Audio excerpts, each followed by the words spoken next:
Welcome into NFL Daily. I am Tom Downey. The NFL trade deadline is over, which means if you want to add new talent and you're an NFL franchise, you got to do it via free agency. We're going to break down the top 20 free agents left, knowing that list could change in potentially a very short period of time, as we'll get into. But first, if you like our NFL videos, help us out. Like today's video right now. It's pretty straightforward, right? It tells YouTube, these guys are doing good things, and it's more likely to be shown to other people who watch NFL videos. So help us out by liking today's video right now. At number 1, to the surprise of, I don't think anybody, Odell Beckham Jr. leads the way. The wide receiver currently battling an injury recovery process, and that's a big factor as to why he's unsigned. Beckham won't be healthy until late November, early December. Somewhere in that time frame has been the most recent injury updates on OBJ. He wanted a big deal as well, allegedly the Michael Gallup contract from the Rams, and the Rams said no. That has led to not a lot of traction right now for OBJ, but we'll probably get some more as we move closer and closer to that late November, early December timeframe. If healthy, he can absolutely help an NFL franchise. Who do you think will end up signing Odell Beckham? Cowboys, Rams, Bills. Maybe the Bucs get involved there. The Saints, of course, have always been tied to OBJ. Packers, Ravens, Giants. Long list. Get those predictions in for me right now in the comments. Number 2, Ndamukong Suh, which I guess that kind of rhymes a little bit, not quite fully, but it's been a weird situation for Suh. I am surprised that we sit here in early November and he's not. Again, Odell Beckham, it's injury. That's why he's not signed yet. Suh is, by all accounts, healthy. I think the money and the age are large factors here. Suh wanted around $9 million per year. That was way more than what anyone wanted to pay him. That's why he's unsigned. We'll keep going along now a bit faster with some of the veterans who have been out there. Daryl Williams, I think, is the best offensive lineman available. Right guard, right tackle ability. I don't have a great answer for why he's unsigned. Maybe it's kind of like Russell Okung in the past, wanted too much money, / teams think he's cooked. A recently cut player, Sidney Jones, who I will make note, as we sit here filming, has to go through the waiver wire process. He is subject to being claimed. If someone claims him, boom, they get him. So he's kind of a free agent, but not a full free part of that there. Someone could pick him up. I don't know if that will happen. We'll know in a very short period of time here, depending on when you're watching. He has started games in the past. He actually flashed a little bit for Seattle in 2021. Not the best production, but like he could easily be a cornerback 4. And I know there are teams in the market for cornerback 4 help. We'll see about Sidney Jones. I know teams like the Dolphins and my boy Will Scott want him real bad. Excuse me, I almost coughed through that one. Eric Fisher is number 5, the offensive tackle. I think I underestimated how troubling his play was in pass protection. 7 sacks allowed last year. But then again, the Colts' offensive line is also bad, so maybe they should have retained him and things would have been better. Either way, he checks in at number 5. 15, kind of, I'll tease that, names to come here. Who do you think is the best NFL free agent who remains unsigned? Is it OBJ, Suh, somebody else? It's the pinned comment on today's video. So if the ad break comes here on YouTube, take advantage of it. Head down there. Let us know. Hightower, number 6. He might just call it a career and retire. Patriots have been fine defensively without him. He is getting up there in age. Surprised Jaquiski Tartt is unsigned. He's kind of bounced around some practice squads. Philly had him.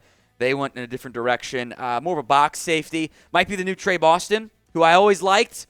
NFL teams never felt the same way, though. Sheldon Richardson is number 8 on our list, another defensive tackle. He doesn't bring you much anymore as a pass rusher. He can still contribute as a run stopper. Teams like the Vikings might have had some interest, but that appears to have wound down. I think that's the right syntax there for Richardson. He checks in at number 8. What I hold right here is an official certificate from our good friends over at Established Titles, certifying me as a Lord. I almost said Lord or Lady. Just a Lord, or a Laird, if you will.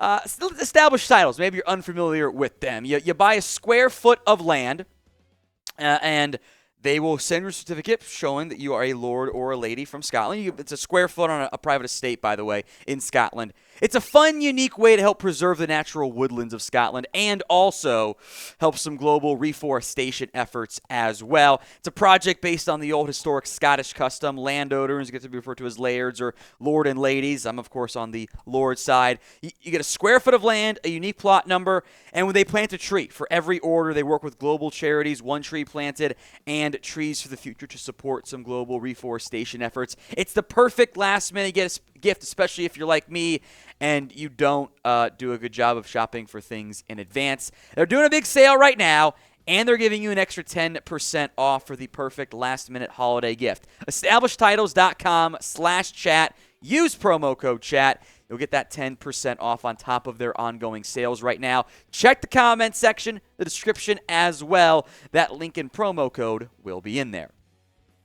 Number 9, Will Fuller. We'll kind of go back-to-back here quickly. Fuller's number 9, T.Y. Hilton's number 10. Two talented receivers who had maybe not ever been true number 1s, but had played like high-end number 2s. Will Fuller, he did not retire. Maybe you saw the tweets out there. There's a fake video game one. No, he did not join 100 Thieves. Everyone calm down. Also, someone said he was retired based on the NFL website. Yeah, every player on this list who hasn't played this year is on that list. It's just their default programming. Doesn't actually indicate they've retired or submitted paperwork. Fuller has not. So he can sign if he wants, but he kind of flamed out quickly in Miami. With some weird off-the-field stuff that was never fully explained. Had the PED suspension. I don't know what's going to happen there with Fuller. I'm shocked he's unsigned. There's too much talent and speed there. T.Y. Hilton, meanwhile, is a bit old and injury-prone. That's why he's unsigned. So pick a wide receiver for me. We're halfway done. WF for Will Fuller. TY for T.Y. Hilton. If you had to sign a receiver, which one would you add? WF for Fuller, TY for Hilton. Let's move now to number 11 on our list. That is Trysten Hill, the recently cut defensive tackle from the Cowboys. So same deal as Sidney Jones. Got to go through waivers, etc. The issue for Hill, despite having second-round pick pedigree, also just like Sidney Jones, I didn't realize that until just this moment. Kind of forgot about it. Hill has not produced in the NFL. 25 career games, barely a tackle per game, a couple TFLs, half a sack. Shows the occasional splash play, but is not consistent, is not reliable. Has gone through multiple different defensive line and DC staffs in Dallas, and I'd be a bit surprised if he gets claimed. Ereck Flowers, number 12 on the list. I thought it seemed like the Titans might add him to play left guard. They did not. He remains unsigned after being cut by the Commanders. Maybe wanted too much money, but there's a dearth of offensive line talent. Thought Flowers would have been picked up. Bobby Massie, to be honest, first off, he's our last offensive lineman here.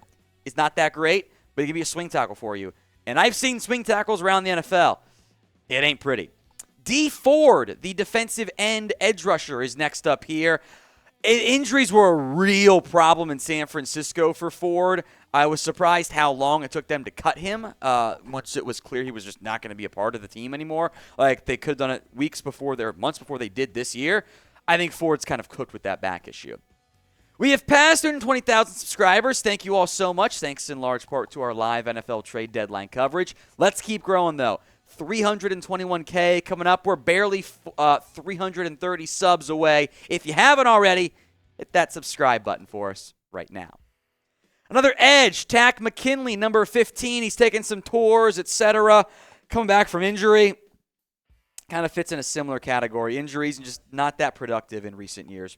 Jarrad Davis, the former first-round pick at linebacker, who I just don't think is that great. But hey, it is November, and your available free agents list is simply not very good.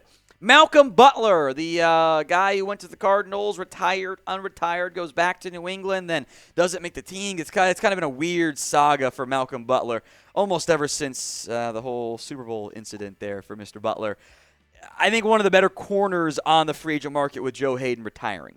Kevin King, a notable name, a very early second-round pick several years ago by the Green Bay Packers.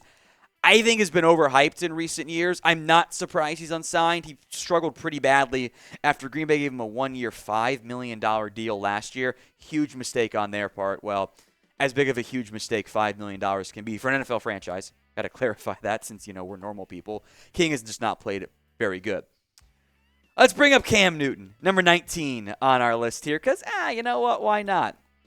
Newton, unfortunately, I think is cooked. I don't think that arm is very good. You saw the massive drop-off in production from 2018 to 2020. You see that the touchdown-interception ratio just plummet. 2020 to 2021, the completion percentage plummets, and most things stay on a similar course, though you got some run in Carolina. He's not the typical backup quarterback in terms of like the second coach on the field. Newton was that freak athlete, right? He wasn't like end stage, I don't know, Peyton Manning or Drew Brees where he's like, I know where the football's going, I'll get it placed accurately. It was never Cam's game. Cam's game was power running, was the athletic ability, the massive cannon for an arm. And as those began to deteriorate with old age, he just kind of never quite worked out. I don't think he's a bad locker room issue. I just don't think he wants to be a backup, and I understand that. What do you think? Will Cam Newton ever play again in the NFL? Y for yes, N for no. Get those predictions in for me in the comments. Unfortunately, I say no. At number 20, I'm a cheat. We got Josh Gordon as option number 1 at wide receiver. And I'll mention Antonio Brown, 2 of the troubled receivers in recent NFL memory, for different reasons in terms of being troubled, by the way. I would much rather have Josh Gordon. I don't think he's going to contribute to me, but Antonio Brown's going to be a massive culture problem for not just my football team, for my community as well. I don't want him anywhere near whatever team I cheer for, whatever city I'm a fan of. He's not worth it.